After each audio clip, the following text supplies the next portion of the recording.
আপনি টাকা ইনকাম করুন, ভালোবাসা আর সম্মান এমনিতেই পাবেন।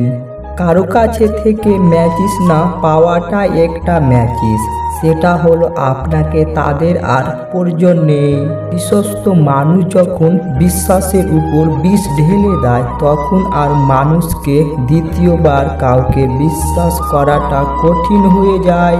পুত্রকে চেনা যায় বিয়ের পর, কন্যাকে যৌবনে, স্বামীকে স্ত্রীর অসুস্থতায়, স্ত্রীকে স্বামীর দরিদ্রতায়, বিপদে বন্ধুকে, লড়াইয়ে ভাইকে। ক্ষমার অযোগ্যই কাউকে ক্ষমা করে দিয়ে পিছনে আর ফিরে না তাকানোর শ্রেষ্ঠ প্রতিশোধ। এই সমাজে ভালোভাবে বেঁচে থাকতে হলে আপনাকে অভিনয় জানতে হবে।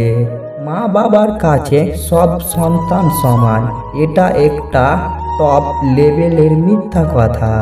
সবার জীবনে একজন স্পেশাল মানুষ থাকে, আর সেই স্পেশাল মানুষগুলোই স্পেশাল কষ্ট দেয়। লড়াই 1000 বছর পূর্বে সক্রেটিস বলে গেছেন, এমন এক সময় আসবে যখন জ্ঞানীরা জ্ঞানী হবার কারণে অনুশোচনা করবে, মূর্খরা তাদের মূর্খতার জন্য গর্ব করবে, আর দুর্নীতিবাজেরা তাদের দুর্নীতির জন্য উল্লাস করবে।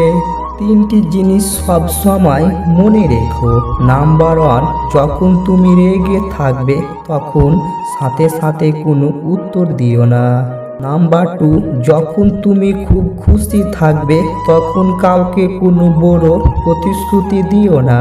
নাম্বার 3, যখন তুমি খুব দুঃখতে থাকবে তখন গুরুত্বপূর্ণ কোনো সিদ্ধান্ত নিও না। বাবা হয়তো তার সন্তানকে 9 মাস গর্ভ ধরে না, কিন্তু বুকে করে আগলে রাখে সারা জীবন।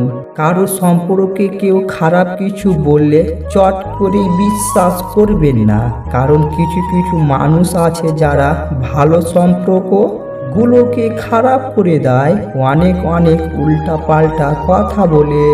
পৃথিবীতে প্রতিশোধ গ্রহণের মাধ্যমে যতটা অর্জন করতে পারবেন তার চেয়ে অনেক বেশি অর্জন করতে পারবেন ক্ষমা প্রদর্শনের মাধ্যমে। চারদিকের সব কিছু অন্ধকার মনে হলে আবার দেখো, হয়তো তুমি আলো। শিখতে হয় মাথা নিচু করে, বাঁচতে হয় মাথা উঁচু করে।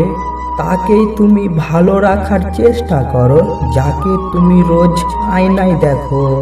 অহংকার তারাই করে যারা বিনা পরিশ্রমে সব কিছু পায়। যিনি নিজের পরিশ্রমের সাফল্য অর্জন করে তিনি অন্যের পরিশ্রমকেও সম্মান করে।